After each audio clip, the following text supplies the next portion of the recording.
Quo Vadis Colombia 2023. Empezar agradeciendo a nuestros extraordinarios oradores que a partir de la intervención de los colombianos, la distinguida senadora, otra periodista, nos han brindado el escenario de lo que está viviendo hoy Colombia, que está siendo observada por todo el mundo, y que después, con la participación de un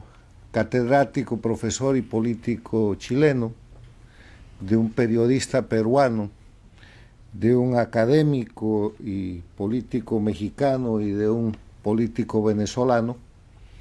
hemos tenido la oportunidad de recibir experiencia y visión respecto a lo que es la realidad de Colombia el día de hoy. Resumir estas extraordinarias participaciones con la descripción de la realidad objetiva que muestra hoy día Colombia.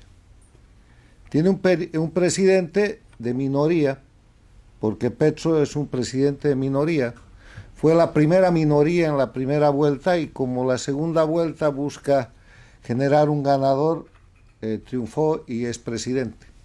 Pero como es un presidente de minoría, no tiene la posibilidad de influir directamente o de controlar el poder legislativo, pero es además un presidente de minoría en un país con instituciones,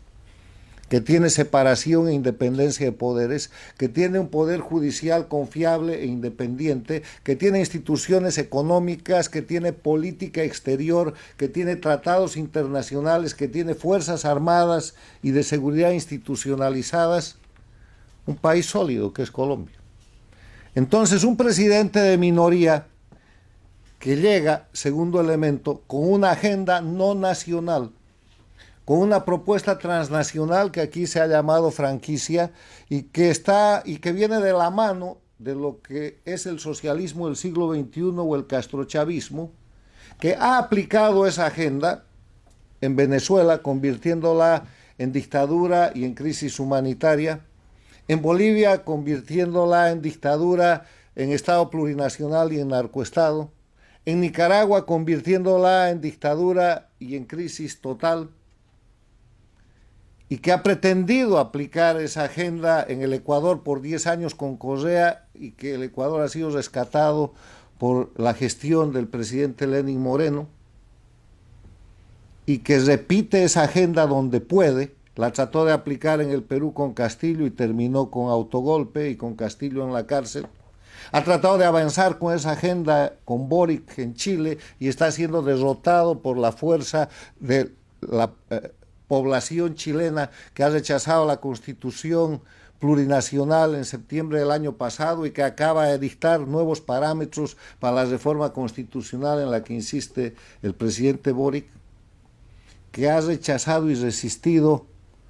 4 gobiernos del castrochavismo en Argentina, 3 de los Kirchner antes y ahora el gobierno de Fernández Kirchner, que no han podido romper la democracia argentina, han llevado a ese país a la miseria económica que vive hoy día y a una crisis extraordinaria, pero no han quebrado la democracia. O sea, están repitiendo en Colombia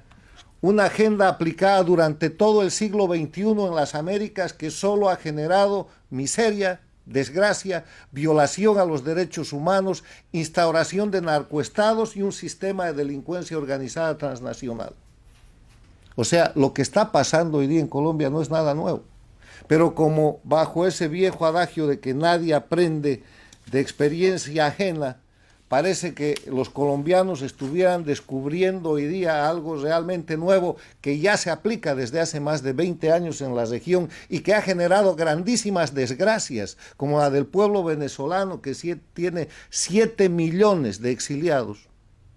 o que ha generado en este siglo y en el anterior la desgracia del pueblo cubano, porque esto que pasa hoy día en Colombia no es sino la expansión del sistema castrista del siglo XX, aplicado y acomodado bajo el discurso del socialismo del siglo XXI, del populismo, aprovechándose los mecanismos de la democracia para destrozar la democracia.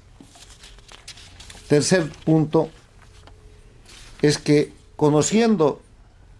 el problema, conociendo su metodología, conociendo su agenda y conociendo su propósito, Colombia está bajo un gravísimo peligro que es la destrucción de la democracia para volverla como Venezuela, como Bolivia, como Nicaragua, como Cuba. Y los colombianos tienen que empezar por reconocer eso. Porque eso de decir Venezuela no es Cuba, eso de decir Bolivia no es Venezuela, eso de decir Nicaragua no es Cuba ni Venezuela, es un craso error. Es un craso error porque estamos confrontando un sistema delictivo transnacional que bajo la jefatura de Cuba se ha expandido por toda la región y que tiene apoyo de gobiernos paradictatoriales. Los gobiernos paradictatoriales los defino como aquellos gobiernos instalados en democracia, a través de mecanismos democráticos, pero con el soporte del socialismo del siglo XXI, económico, de publicidad, político, de soporte electoral, y que cuando toman el poder se ponen al servicio de las dictaduras. Y Colombia de Petro es hoy día un gobierno paradictatorial. Es un gobierno en el que Petro, el eterno candidato, ha sido financiado ¿por quién? ¿Por la guerrilla? No, por el castrochavismo. Por el dinero de Venezuela, por el dinero de Cuba, por el dinero de Bolivia. Cantidades de dinero inimaginables que nunca podrán ser explicadas y que llega a la presidencia y como primer acto proclama el fracaso de la lucha contra el narcotráfico y pide la legalización de la droga. No en un acto nacional ni auténtico, repitiendo lo que ya había proclamado Castro el siglo pasado, lo que repitió Chávez, lo que repitió Morales en las Naciones Unidas y lo que repiten todos los sostenedores del narcotráfico, porque como líderes de narcoestados lo que quieren es que el narcotráfico deje de ser delito para ser ellos ciudadanos honestos y normales.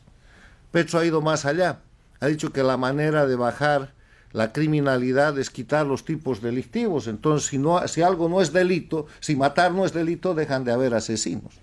O sea, si producir narcotráfico no es delito, entonces los narcotraficantes pasan a ser empresarios o tal vez gobernantes legítimos y así de una vez por todas lavan, por ejemplo, a Maduro en intentos fracasados que ha hecho el propio Petro y que acaba de fracasar en el Brasil con Lula. O sea, se conoce la gente. Frente a esto, cuarto punto, reconocer que las amenazas son contra la vida, contra la libertad, contra los derechos humanos de los ciudadanos. Cuando nosotros hablamos y decimos la democracia está en riesgo, la institucionalidad está en peligro, hay que defender la patria, son conceptos idealizados, abstractos, pero lo que está en peligro es la vida de los colombianos, la libertad de los colombianos, la economía de los colombianos, la propiedad privada de los colombianos, la salud de los colombianos, la seguridad de los colombianos, el futuro de sus hijos y de su patria y de su vida misma. O sea, aquí esta es una amenaza real.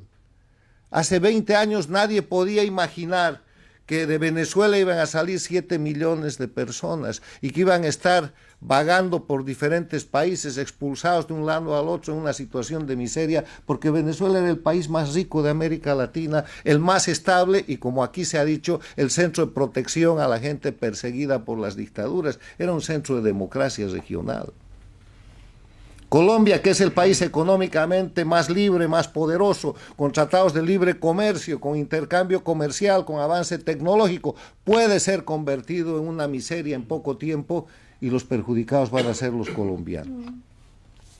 Para esto, algunas propuestas de solución, porque podríamos pasar demasiado tiempo en la descripción de males que se conocen, a los que me he referido simplemente con el propósito de que no se olviden. Saben, si todo el barrio o los alrededores de nuestra casa, que en este caso es Colombia, están sufriendo enfermedades, padecimientos y agresiones, no hay que esperar que eso suceda en la propia casa. ¿Qué sugerimos? Primero, una política de unidad nacional para defender a Colombia y a los colombianos, que no es un problema ideológico, que no es un problema programático, es un problema existencial. Están definiendo y están defendiendo contra una agresión transnacional en la que Petro es la punta de lanza de una operación absolutamente transnacional en la que se repite una agenda ya aplicada en otros países, una agresión contra Colombia y los colombianos. Para eso tomar iniciativas en el marco de la democracia, total fiscalización parlamentaria, legal,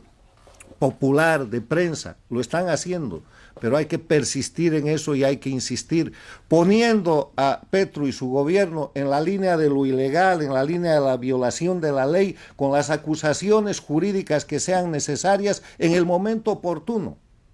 por prensa, por tribunales, por el sistema institucional colombiano. Se ha ejercitado eso y se está ejercitando, pero no se debe permitir que se quiebre el ánimo de defensa de lo que es la libertad del pueblo colombiano. Segundo, el tema es de identificar al actual gobierno colombiano por sus actos en política interna y en política exterior como un gobierno que no es de carácter nacional, sino es de carácter transnacional, de agresión a Colombia, repetitivo de las desgracias producidas en las dictaduras de Venezuela, Bolivia y Nicaragua, y que responde al eje estratégico de Cuba y Venezuela. Y eso se llama traición a la patria.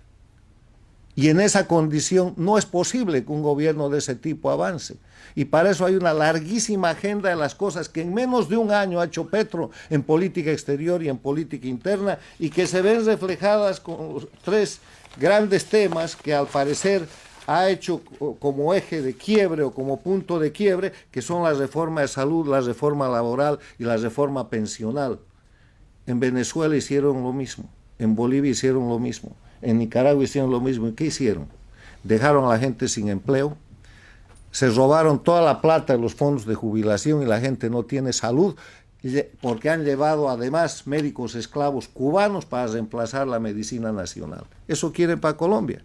Entonces acepten las reformas de sistemas que funcionan y de sistemas que lo único que quieren es que ser destrozados para lograr el objetivo del socialismo del siglo XXI, del castrochavismo, que cuál es generar más pobres, generar miseria, porque de esa manera la gente pasa a depender del Estado que ellos controlan, tienen mayor concentración del poder y sucede el triste ejemplo de Venezuela, de Cuba, que está en desarrollo en Bolivia y en Nicaragua. Muchas gracias.